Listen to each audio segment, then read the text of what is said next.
Assalamualaikum warahmatullahi wabarakatuh. Mungkin sebagian dari Anda sama dengan saya akhir-akhir ini, yaitu apa? Hampir setiap hari ada berita duka cita. Inna lillahi wa inna ilaihi rajiun. Di grup WhatsApp maupun kemudian diumumkan kadang di masjid-masjid. Dalam satu hari saya pernah menerima berita duka cita sampai 8 kali, ya. Dan kejadian ini hampir setiap hari, walaupun tidak selalu 8 kali. Nah, apabila kita terlalu sering mendengarkan berita duka cita, berita hal-hal yang negatif yang kita peroleh, maka itu bisa membahayakan kehidupan kita. Kenapa? Karena informasi yang negatif itu akan mempengaruhi perasaan yang negatif, dan perasaan yang negatif akan mempengaruhi pikiran kita. Pikiran kita akan mempengaruhi tindakan, tindakan akan mempengaruhi kebiasaan, dan kebiasaan akan mempengaruhi karakter, dan karakter menentukan nasib.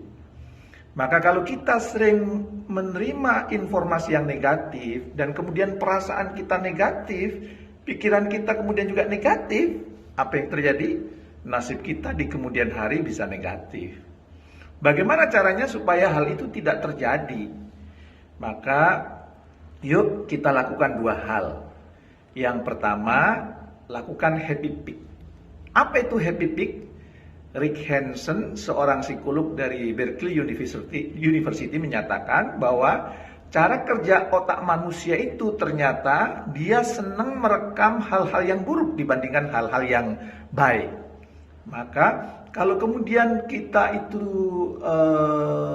selalu atau sering menangkap hal-hal yang buruk dari yang kita baca, kita lihat, kita tonton, atau kita dengar, maka itu bisa mempengaruhi perasaan kita, mempengaruhi pikiran kita, tindakan kita, kebiasaan kita, karakter kita, dan kemudian juga nasib kita. Maka begitu kita menerima informasi negatif atau mungkin informasi berita duka cita, ya, Rick Hanson menganjurkan segera iringi dengan perbuatan baik. Itu namanya happy peak. Berapa rasionya? Rasionya 1:3. Maksudnya apa? Kalau Anda melakukan mendengar berita negatif atau berita duka cita, segera iringi dengan 3 kebaikan. Banyak ragam kebaikan yang bisa kita lakukan. Bersenda gurau dengan keluarga, membaca kitab suci, berzikir kepada Allah, mengirimkan hadiah kepada orang lain, menyapa sahabat lewat WhatsApp, lewat telepon, mendoakan orang lain, menyumbang atau sedekah, membaca buku, atau juga Anda bisa membaca www.jamilaiceni.com, ya, dan kebaikan-kebaikan lainnya. Cara ini akan membuat diri kita dipenuhi dengan berbagai kebaikan. Ingat ya, 1:3. Jadi kalau sehari Anda mendapat 3 berita duka cita atau 3 berita buruk, maka paling tidak Anda harus melakukan 9 kebaikan yang lain agar hidup Anda dipenuhi dengan kebaikan. Yang kedua, lakukan happy ending. Setelah tadi ada happy peak, ada happy ending. Happy ending itu apa? Kalau Anda nonton film, pasti Anda lebih suka nonton film yang akhir film tersebut kemenangan atau kebahagiaan. Nah, itu happy ending. Dalam episode kehidupan kita pun, kita juga punya ending, yaitu malam hari ketika mau tidur. Maka pastikan sebelum tidur Anda happy ending. Caranya gimana?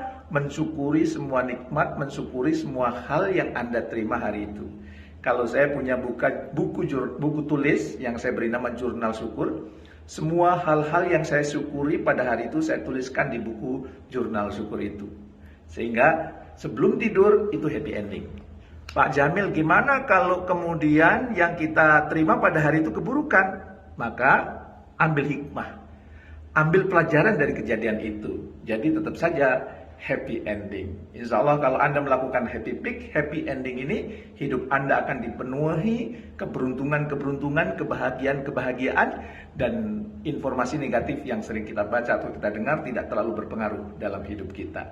Semoga Anda mempraktekkan ini dan coba Anda rasakan kebahagiaan yang akan mendatangi Anda. Terima kasih. Assalamualaikum warahmatullahi wabarakatuh.